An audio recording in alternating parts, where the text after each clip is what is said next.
Imperial, Paul. I just want to show you. I'd almost gotten stuck a couple times before, but here I am driving through a snowstorm, and the Imperial is nearly unstoppable. You know what my only problem is? Other people. That pickup truck 2 ahead, he's pretty sharp. He knows what he's doing. I'm hoping that this blue car in front of me that doesn't stop. As long as I have momentum, and as long as I don't stop, this car will drive through any snowstorm. Because it's really not that bad. It really isn't. But Bustleton Avenue, I made a big mistake taking Bustleton Avenue today. I was trying to go to the doctor's. My folks said, take Bustleton up to... yeah, that was a bad idea. Because Bustleton Avenue is very, very hilly.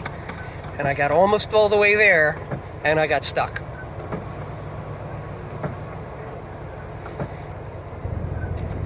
Fortunately, these people, it looks like they're slowing down, but I'm on relatively level ground.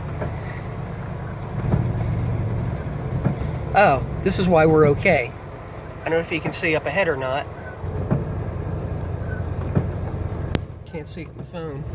But there's a plow truck and a salt truck up ahead. Making way for everybody.